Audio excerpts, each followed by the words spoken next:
साथियों नमस्ते।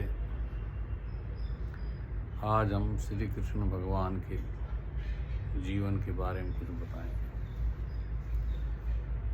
उनका जन्म मथुरा में हुआ था। वर्ष लगन और रोहिणी नक्षत्र में। रोहिणी नक्षत्र में जो जन्म लेता है चंद्रमा उसका फेवर करता है, इसलिए ये 16 कला अवतार रहे। न्याय के लिए संघर्ष किया। बचपन वर्षभ लगन का कठिन होता है, तो जेल में पैदा हुई, पर अपने जीवन से ये सिद्ध किया, if you have talent and a wish to work and aspire for great motives, तो हम पा सकते हैं। संदीपनी गुरु से इन्होंने उज्जैन के पास शिक्षा ली, जिसमें सुदामा जी इनके मित्र थे। कभी दोस्तों को बुलाया नहीं।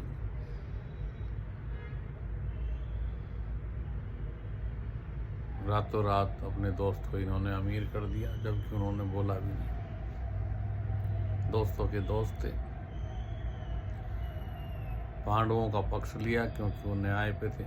अन्याय का सदा विरोध किया, जबकि दुर्योधन के पास सेना थी और बड़े बड़े वीर योद्धा उनके पास थे। एक जगह कृष्ण भगवान ने बोला है कि अर्जुन, मैं तो न्याय और उसकी स्थापना के लिए आया हूँ। मेरा काम पूरा होगा तो चला जाऊंगा, तुम जरूर योगी बनो। क्योंकि कृष्ण भगवान योगीराज कहलाते थे और कई जन्मों से वो ध्यान करते आ रहे। Breathing is everything. अर्जुन को योग, ध्यान उन्होंने सिखाया। बोला अगर आप भी ध्यान करेंगे तो आप भी अपने अगले और पिछले जन्म जान सकते हैं।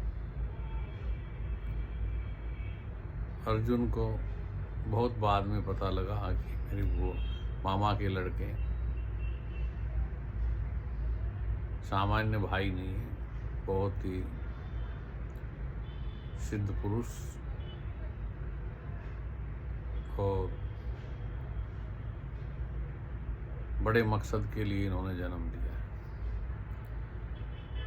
जैसे ही इनका लक्ष्य पूरा हुआ, एक भील के हाथों, आज भी वो दृश्य वहाँ है सोमनाथ के पास वेरावल में, उनके बाण से 126 वर्ष की आयु। ये चले गए और ये दिखाया, बचपन हो तो कृष्ण भगवान जैसा।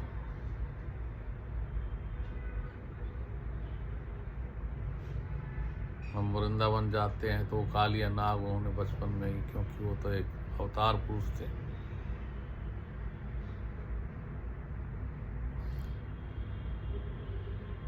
और ऐसे ही गोपियों के साथ, ऐसे अपने ग्वाल भाइयों के साथ फिर राज्य किया जाके द्वारका नगरी में। और बड़े टैक्टिकल इंसान थे। एक बार इनका मंदिर है गुजरात में, रणछोड़ मंदिर, तो वहाँ के बारे में कहानी है। उनके जो धर्मपत्नी के भाई रुकम, काफ़ी वो दुर्योधन के साथी थे और बड़े भयंकर टाइप के थे, तो उन्होंने उनका पीछा किया, तो रण छोड़ के लेकर रुक्मणी को भाग लिए। इसका मतलब ये नहीं कि डर गए, मतलब ये उनके अंदर था कब अटैक करना है और कब जाना है। आज तक कृष्ण जैसा कूटनीतिक टैक्टिकल इंसान अभी तक तो धरती पे हुआ नहीं। बिना सेना, अपनी कूटनीति और 5 भाइयों के साथ 18 करोड़ की सेना को उन्होंने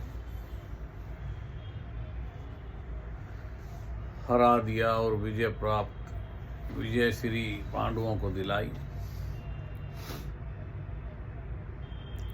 और इतने भविष्य दृष्टा थे। उडुपी एक जगह में गया हूँ, वहाँ अभी भी कृष्ण भगवान का मंदिर है और आज भी वहाँ दोपहर का लंच फ्री मिलता है और एक तालाब अभी भी है। उडुपी से कुरुक्षेत्र में डेली खाना आता था और कृष्ण भगवान बता देते थे उडुपी के राजा को कि आपने युद्ध में भाग नहीं लेना, इतने व्यक्ति का कल उतना ही खाना। मतलब ध्यान करके इतना पता था कल क्या होगा, अब क्या होगा, कितने, इसलिए वो भगवान कहलाए। तो इसलिए हम लोग भी ध्यान करें,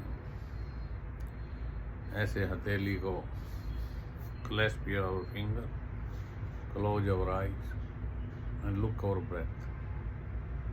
सांस को देखें, हम भी उस कोटि पर पहुंच सकते हैं। तो अगले पिछले सब क्या घटना होने वाली है, क्या पीछे हुआ है, क्या चल रहा है, ये सब ध्यान से पता लगता है।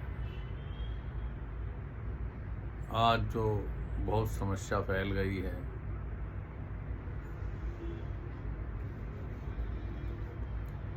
टेलीफोन, 5G, 7G, 6G, और कितना मैं हाईवे पर देखता हूँ मारा मारी मची हुई। अगर कोई आदमी खड़ा होकर इन कारों को देखने लगे किसी हाईवे पे, स्पेशली जयपुर हाईवे पे, तो आदमी हैरान हो जाए, ये लोग कहाँ जा रहे हैं, कहाँ की भाग दौड़ बेकार की। इतने संघर्ष के बाद भी चैन की नींद नहीं, सोने के लिए गोलियां ले रहे हैं, भाई को दगा कर रहे हैं, दोस्त को दगा कर रहे हैं, धोखा, बेईमानी में शांति कहाँ है।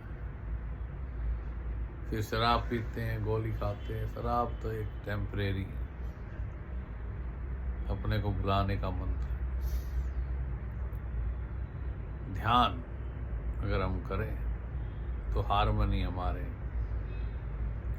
जीवन में आएगी, योगी राज कृष्ण की तरह।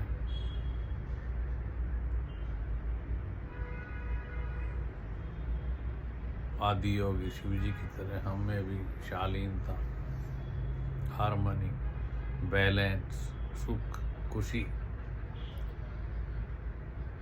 स्माइल कृष्ण भगवान हमें शास्त्र थे। Keep smiling, doing any work and keep your attention on your breath.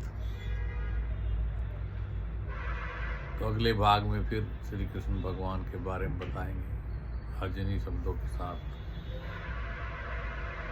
आपसे विदा लेता हूँ। Thank you.